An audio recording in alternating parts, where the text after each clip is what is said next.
year ago today, when we saw the murder of Mike Brown, many of us were in horror, dismay, but also not surprised because it had happened so many times. And so some of us in this room, we're part of the first group of folks who were on the ground in Ferguson. We organized a ride called the Black Lives Matters Freedom Ride, not that it was going to be a movement or anything or a network, but we organized a ride where more than 500 black folks came from all across the country to actually support people in Ferguson. We came actually in partnership, not to tell people what to do, but in partnership. And when we got on the ground in Ferguson, it was powerful to see the beauty and the brilliance of black leadership in action. And we also remembered that Ferguson is not only in Missouri, Ferguson is everywhere. And so we took up the call to come back home to wherever our homes were and to organize here. So as Black Lives Matter New York City, we organize here. We do a lot of family support. We organize with other networks here. And many of us had already had a history of organizing. So just because the network, the movement, and the network became visible, many of us are already organizers. And so we just wanted to come together to support. And so we're here today in support of Families United for Justice and Families United Everywhere for Justice. And we want to welcome everybody today to today's tribunal. And we hope that while we want to have more continual conversations, we also know we don't want to keep having to come together for the murders of our children. Thank you.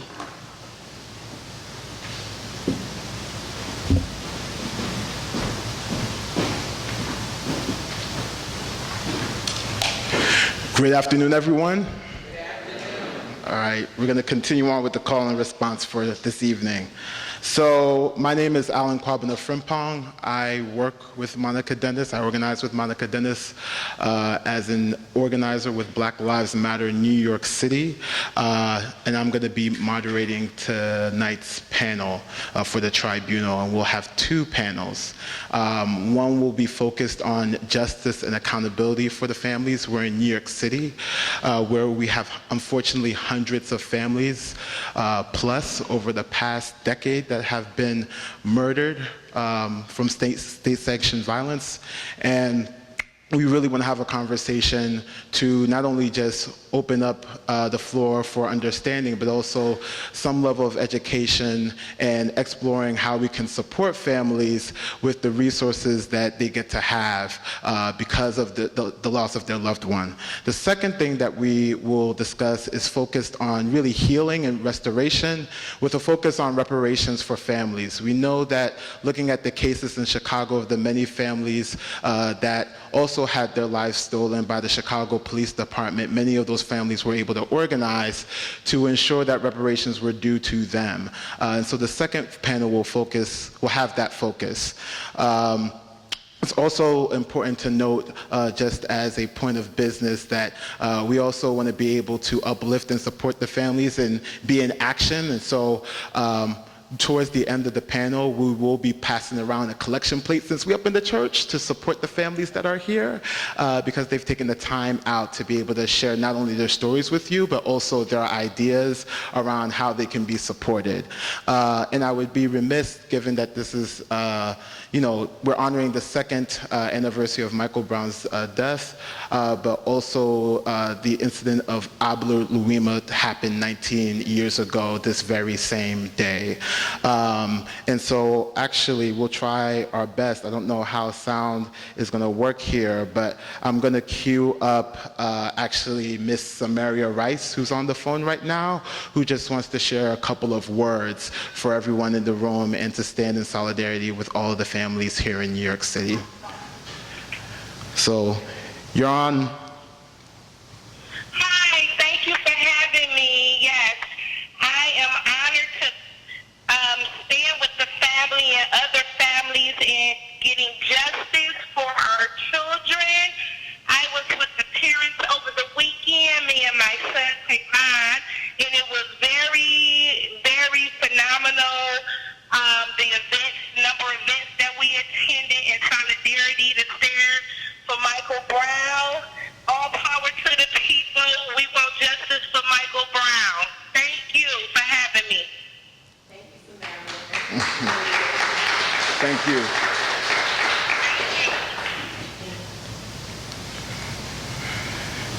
And so now we'll actually have our first line of panelists that will come up now.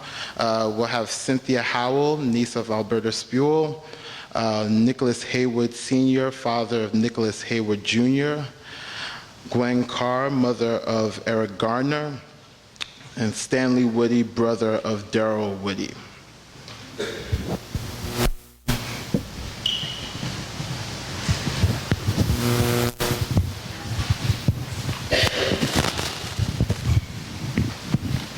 And last but not least, Valarie Carey, sister of Miriam Carey and cousin of Aton Sterling.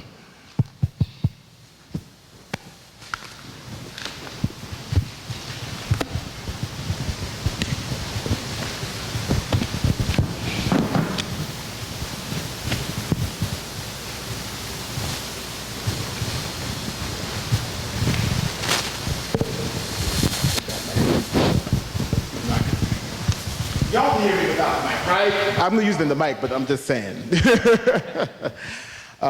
So thank you to all of you for coming out tonight. We really appreciate it. And, you know, we really wanted to start off first, like we said, really just with a conversation, but for each of you to just introduce yourselves and introduce just your family member to presence them in the room before we enter into questions. Just a little bit about yourself, just for about 2 to 3 minutes. So we'll start off with Val. Hi, my name is Valarie Carey. I am the sister of Miriam Carey. Miriam was killed in Washington, D.C., October 3rd, 2013, by U.S. Capitol Police and Secret Service. I'm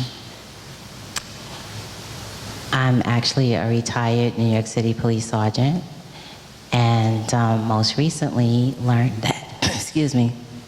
learned that Aton Sterling, who was killed in Baton Rouge, Louisiana, July 5th, 2016, is my cousin.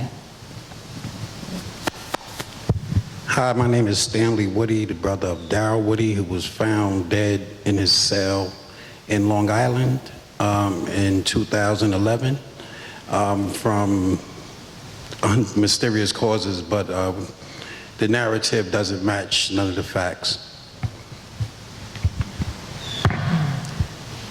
Good afternoon, everyone. My name is Gwen Karr. I am the mother of Eric Garner, who you know was killed in Staten Island, New York, by the New York City Police Department. They put him in a chokehold, even though he said he couldn't breathe 11 times. They refused to let him live, and we still haven't gotten justice. Good afternoon. My name is Nicholas Heyward Sr. I'm the father of 13-year-old Nicholas Jr., who was an honor student from Brooklyn.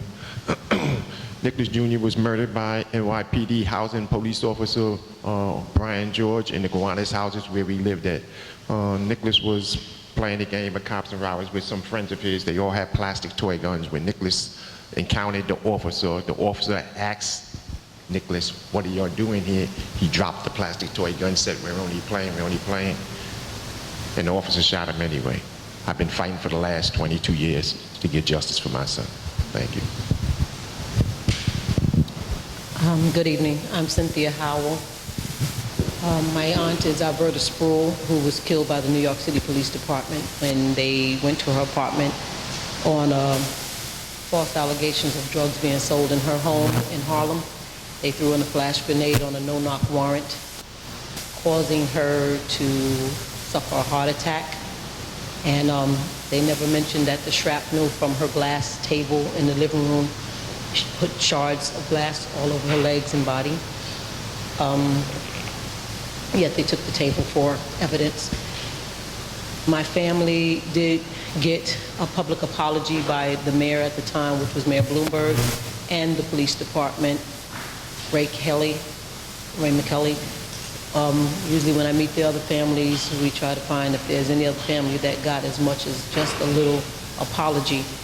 I stand with all the families. I will continue to stand to my last breath with all the families. because even though we received apology, no one was ever held accountable, and that's what we need in this country, in this state, in this city.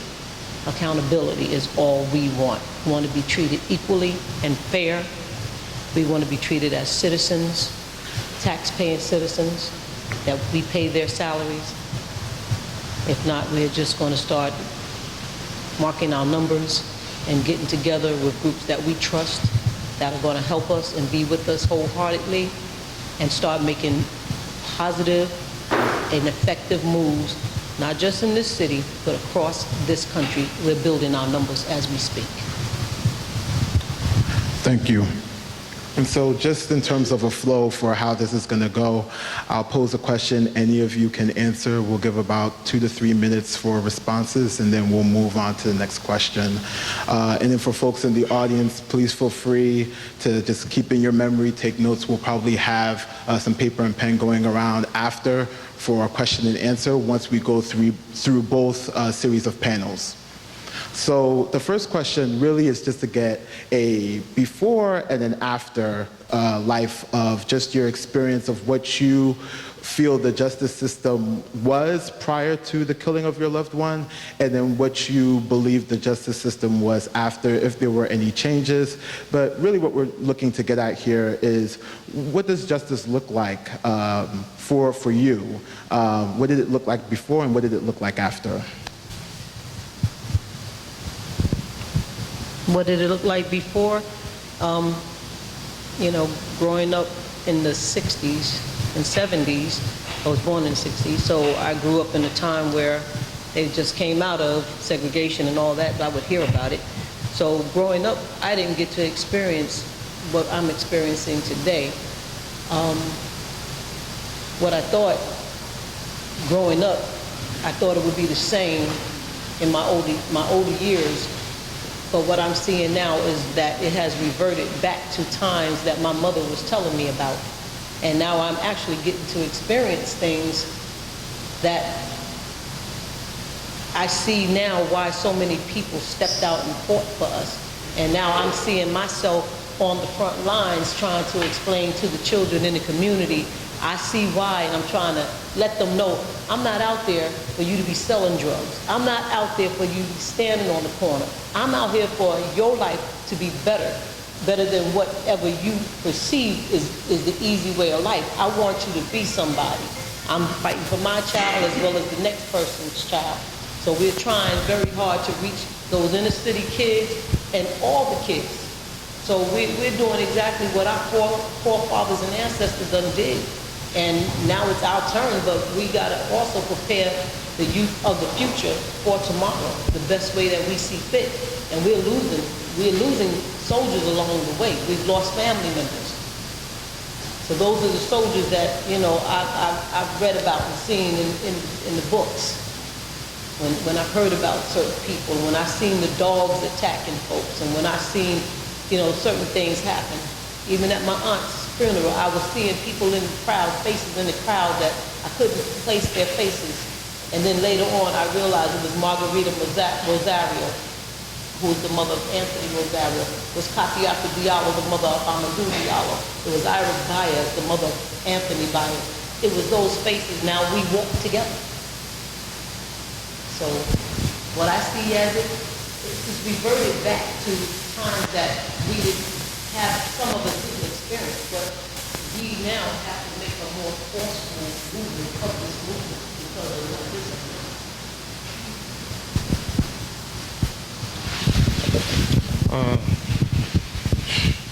After 22 years of fighting this system, I can remember back when my son was first murdered, and the cover-up that was done in his case. And I look at the whole situation of, you know, how they covered it up. And I mean, it's just so sickening how, you know, today on this, as of today, I'm still seeing the same process over and over and over again. I don't see any changes as far as you know, any justice in any case. All I see is cover-ups. You know, I don't, and I say cover up because, I mean, in my case is being reopened, is reopened as of today by Brooklyn District Attorney Ken Thompson. And right now, I'm supposed to be, I'm trying my best to have faith, you know, that it's going to be a positive investigation and not another cover-up. You know, but the fact remains that when I look at all of the new cases, Eric Garner, Valarie Graham, and all of the other cases, I mean, nationwide, and I see, you know, they never hold these officers accountable. And I begin to realize that I no longer make any pleas to elected officials, which I've been doing in the beginning. I made pleas to elected officials. I showed and proved my case. Testimonies from various witnesses who made statements that Nicholas dropped the plastic toy gun and said we're only playing. And there's just, you know, I don't have any faith in the system. Let me just say that. I really don't. And the reason being, I mean, they forced that on me just by not holding these officers accountable. Even when these officers are caught on camera, they get away with it. And that right there is something that we should never, ever accept. We shouldn't accept that. And I myself, I do not accept that. Like I said, in the beginning, did what I have to do as far as writing letters, showing my case to the, I've been in many public hearings with elected officials, members of Congress, presented my case, gave them my case. I mean, I can remember back in 1994, I wrote a letter to the members of the city council back in 2004. I wrote a letter after the Timothy Stansbury murder. And I sent this letter out to various elected officials in New York City, at least 25 of them. Do you know I didn't receive no kind of response back from not one single elected official? Not one. And that there, you know, and even when I'm, and like I said, I've been on quite a few panels and public hearings, presenting my case, giving them my, all of the information on my case, showing them the cover-up. Let me tell you, and part of what I was giving them was a deposition that was done on the officer, where the officer is contradicting all of the Brooklyn District Attorney Charles Hines' reasons and findings for closing this case. And still, they still didn't get no response back. You know, it's just, you know, I had enough of these elected officials myself. These elected officials, these our so-called black leaders. This right here is going to be a fight that the people is going to have to bring forth, and it's going to be up to the people to really make a change. We are going to have to do this ourselves. Thank you. Oh yeah, good afternoon. Well, as I've seen justice before, how I seen it before it actually touched me in the way that it has now, it was like I never had any bout with the police officers, so there was never no direct, I had no direct interest in, what they were actually doing. I really didn't pay that much attention to the legislations, and which I should have. All of us should. We shouldn't wait until it knocks on our door to get involved. We need to get involved before it knocks on our door, because once it knocks on your door, it's too late. It's really too late. As Nicholas was saying, sometimes you can't depend on the elected officials. You have to get out there and do the work yourself. You're the one that has to get out there and keep your loved one's name alive. You're the one that has to keep awareness, because today's news is just, tomorrow it's on the back burner. People forget about your case.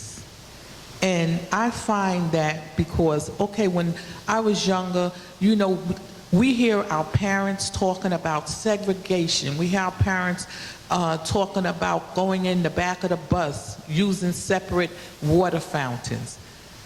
Even though I was born in the late 40s, none of that ever happened to me. I was born here in New York City. I've never experienced any of that. I went to school with every ethnic group of people. I lived in the part where they call now Park Slope, which was just South Brooklyn years ago. And everybody went to school together, everybody got on the bus together, and I just couldn't really fathom what my parents were talking about. But now, today, when we look around us and we see that all of these officers that are killing our children, they are getting away with it, there is no justice. Where is the justice? We're supposed to be living in a democracy where all men are created equal. I don't think the Constitution meant that for us. Maybe when they wrote the Constitution, they was excluding us people of color, because we don't see any of that. We don't see black officers shooting white children. We don't see them killing them and choking white children. And if they did, oh my goodness, you know, I think that they would set the whole town on fire. But when they do it to one of our children, even if the person is indicted, if they're convicted, no one goes to jail. Are they above the law? They shouldn't be. If you wear blue jeans, a blue suit, or a blue uniform, if you do the crime, you should do the time. No one should be above the law. And I mean, we need police officers, but we need them to serve and protect. That's what the Code of Honor says when they take the job. But it just seems that they have their own agenda. And we do have to get out there and we have to make noise about that. We can't just talk to each other. We have to get out there and do something about that and get legislation passed. And first of all, we got to vote. We got to stop just talking. We got to get out there and get these people out of office who's not serving us. I don't care if they black, if they white. We want people who's going to make these police officers stand accountable for all their misconduct. And like justice today, we have received no justice. We didn't even get an indictment. And the whole world's seen my son's murder on video. And the police officer walked. And, you know, I thought that that was another sad day in my life. Thank you. I guess for me, I thought that justice as a young guy coming up, you trusted in the police, that they were here to serve and protect the community, that they were good, and, they protect us from all the bad things that happen in our communities. And even when I saw different issues of other cases on TV before my brother's situation, I had a slight bit of doubt of the police officers being wrong. It's till it came home to roost in my own family. And then knowing that there was no justice, that it was continuing to happen over and over and over again, and to start seeing the cover-ups from the higher-ups all the way down to the officers on the street. I mean, it's just real deep, and they protect their own at every account. Like, there's no accountability for no officers. Every officer gets away with murder, whether they're in the jailhouses, protecting the jailhouses, or they're on the street. They're all officers. They all work for the law, and they all get away with murder. They cover it up. There is no justice. For me, there is no justice.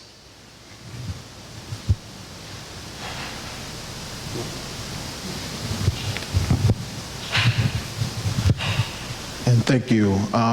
Just from hearing from all of you, it just seems like the more we try to change things within the law enforcement system, the more that they stay the same.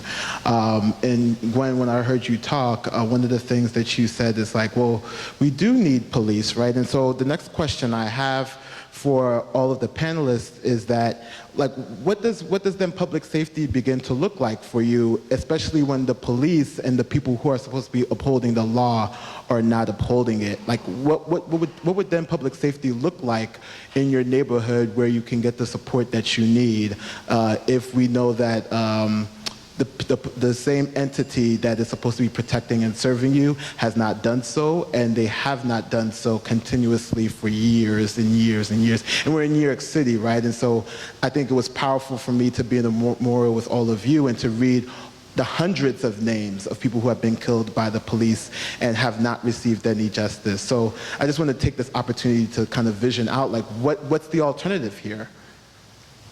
Well, I think the alternative is to do a clean sweep, because the officers, there's good officers, but those bad apples that's out there, the good officers, they're just as bad because they uphold them. They don't say anything about what's going on.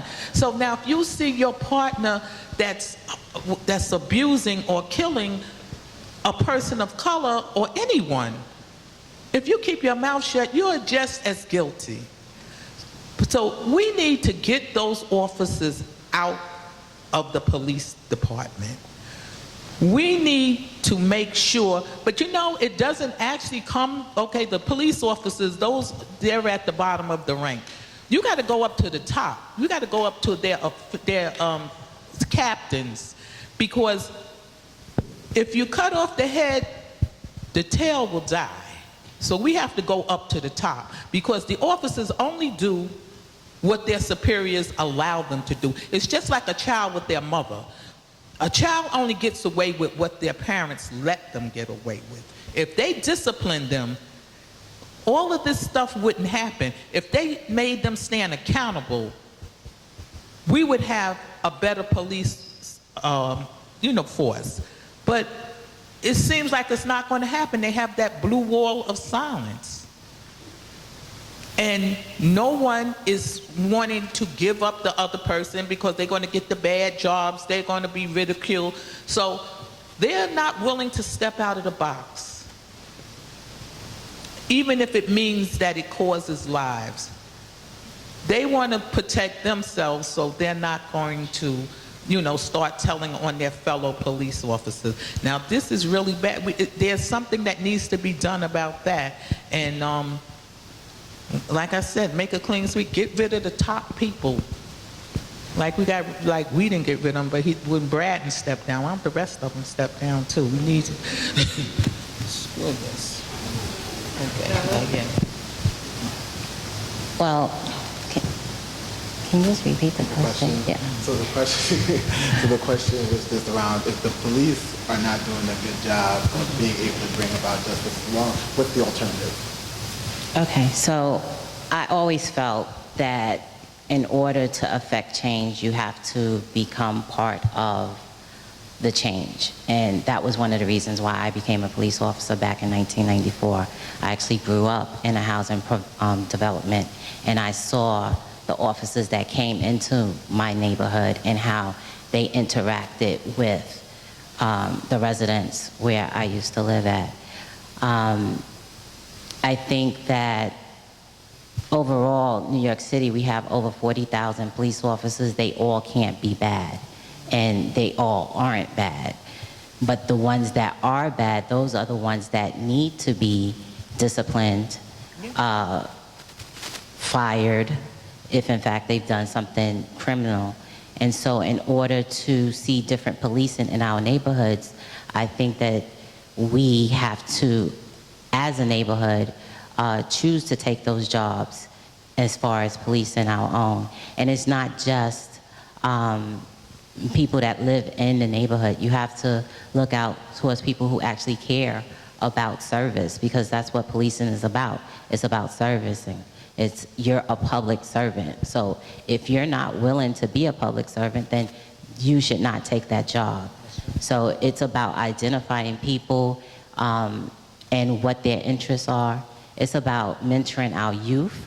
And when you mentor the youth, you can tap into what their interests are, and you can help them, raise them to actually be productive citizens in society, and to shape the society that you wanted or want.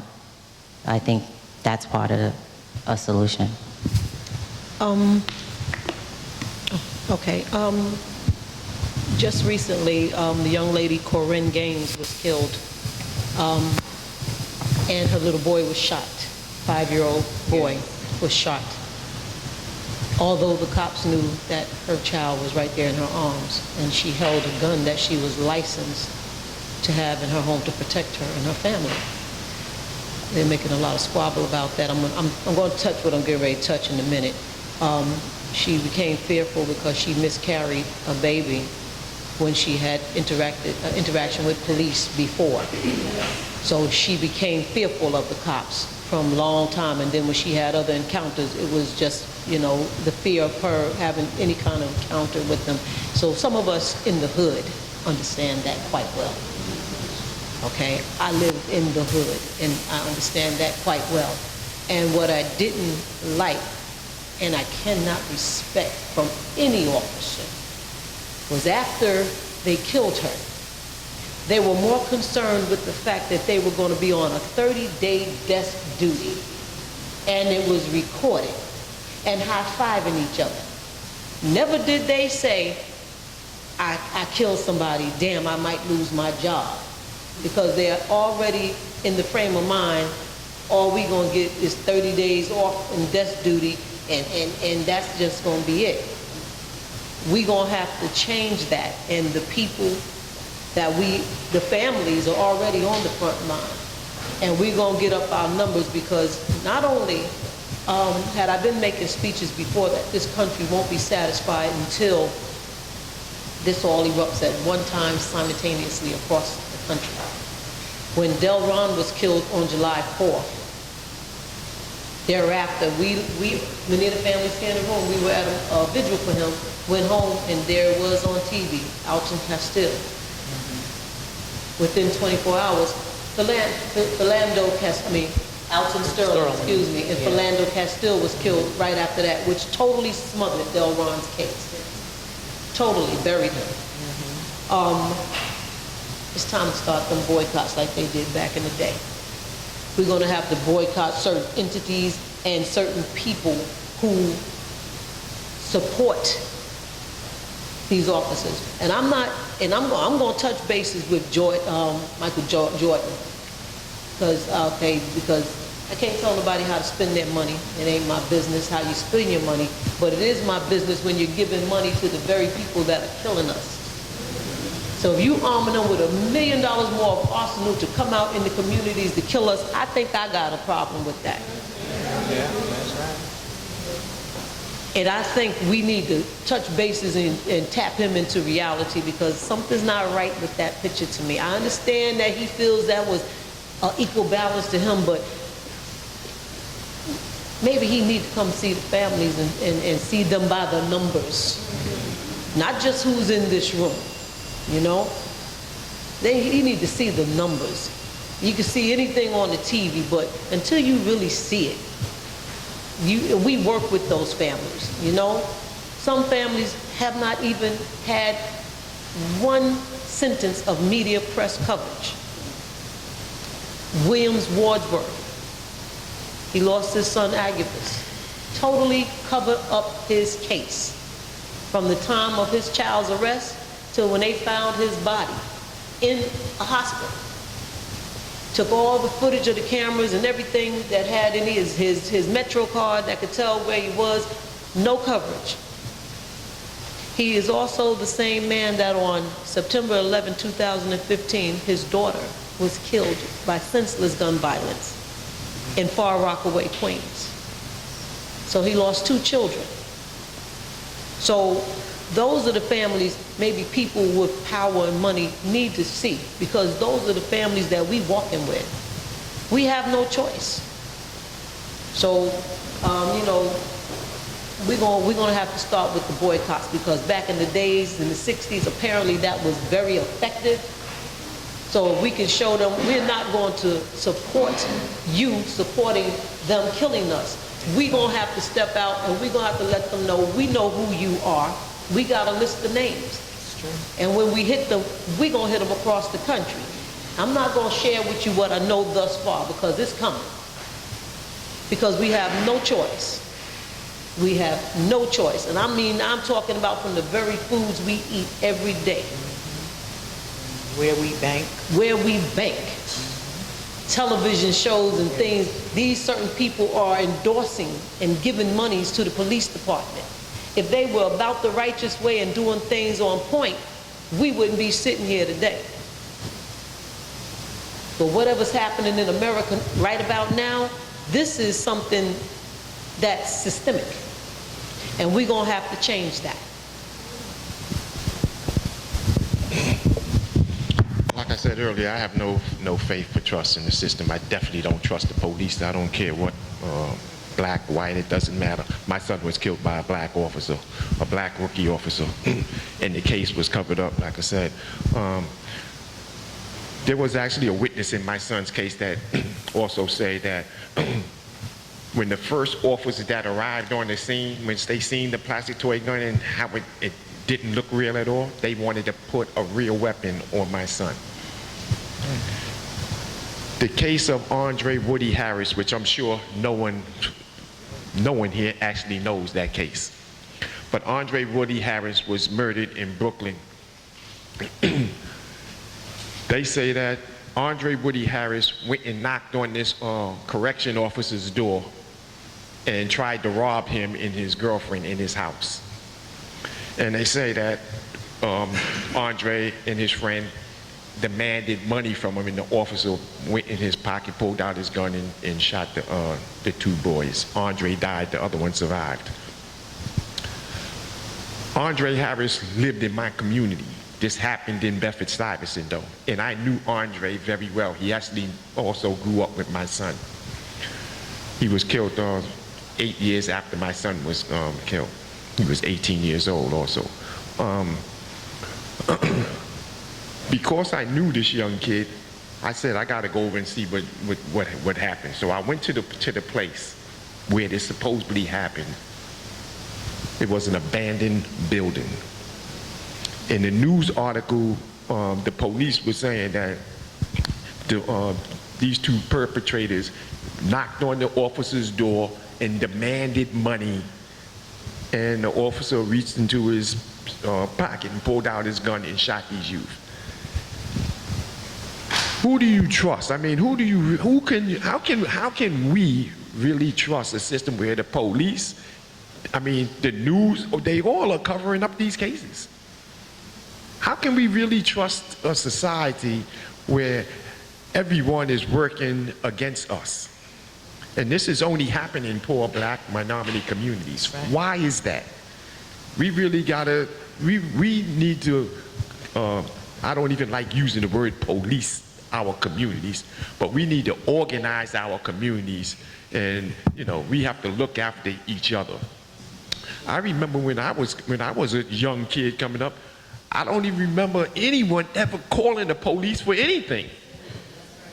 I can't even remember any of that. To call the police, if you have a problem, you call the police, you got two problems. And that's the truth. Think about it, though. You call the police, you have a problem. I mean, because there's also cases where they had a situation in their apartment or their house, they call the police, and the victim winds up dead. And that's something, like I said, we have to learn to organize our own communities. Just think that this right here is our community, right here. First off, you have to love the people in your community. The police coming into our community, they don't have no love for us. You have to love the people that you're protecting. And I'm telling you, they don't have that type of love. So the reality is, we have to do for ourselves. We have to do for ourselves. Thank you. Can I say something real quick, Ms. Gwen? I just want to kind of harp on what he said. like when I said I do the community affairs in my neighborhood, after I open up the street, the people decide, well, we're gonna have louder music. So I'm like, y'all know we're gonna lose our permits. They stayed out there at 2 o'clock in the morning, but when the cops came, the cops said, this is how I gotta spend my birthday? My whole block turned up and sung him a happy birthday song, and he was pissed off. But they turned around because they're not doing nothing. All they're doing is just having a little fun. All you had to do is come up and tell them turn the music down, but they turned around and sung this man off the block. Off the block. A cop. Off. And told him, bye-bye, happy birthday to you. I've seen in the internet that somewhere, if I'm not mistaken, it may be Chicago, they're hanging signs all across the expressways. Don't call the police. If we got to do something like that, then we're going to have to start doing that, posting signs up in our neighborhood, because, you know, we have to make something effective action happen here. And you'll be the last one before we transition. Yeah. No, I think there's not enough community relationship with the police, because they have police that comes into the area, they don't know the people, they only have a perception of who we are, and most of the perception is that they are fearful of people of color. So if you go in your pocket, you're dead, they're going to shoot you. I mean, why don't they have where the police come into the neighborhood, they learn the children, they learn the parents, they communicate? They would get more cooperation if that type of thing was done. But it's not done. They stay in their cars drinking coffee and eating donuts and riding around in the area, looking to see who they can arrest. That's not good relationship. So, you know, but then, like I said, it comes from the higher ups. The higher ups allow this. So this is what they're going to do. But us as a community, we have to change that. We have to demand what we want. Other people in other neighborhoods, even I live downtown Brooklyn in the same projects. My kids grew up in the same projects where Nicholas Heyward grew up and his children. And the Bergen Street bus ran up and down Bergen Street and Dean Street for as long as I could remember. Then when people start coming from Long Island, moving into the neighborhood, they got the bus rerouted. They didn't want the bus coming up and down the street anymore, and they got it done. So this is what we have to do. When we want something done, we have to do it. We can't talk to each other. We got to talk to who matters and get things done. So thank you. So what we're going to do right now, because I'm really compelled to ask another question, but because of time, we are going to have 30 minutes for question and answer. I do want folks to know that. So this won't be the first and last time, because I see where this conversation is going, and we want to be able to continue in that conversation, and also acknowledge that the family members are coming from their lived experiences, and so they have a variety of different perspectives, and it's something to consider as those of us who are in the audience who are interested in doing work and being of service to the community and to these families, to also keep that in mind as we have these conversations. So we really thank you for the panelists for coming up here, and give them a round of applause.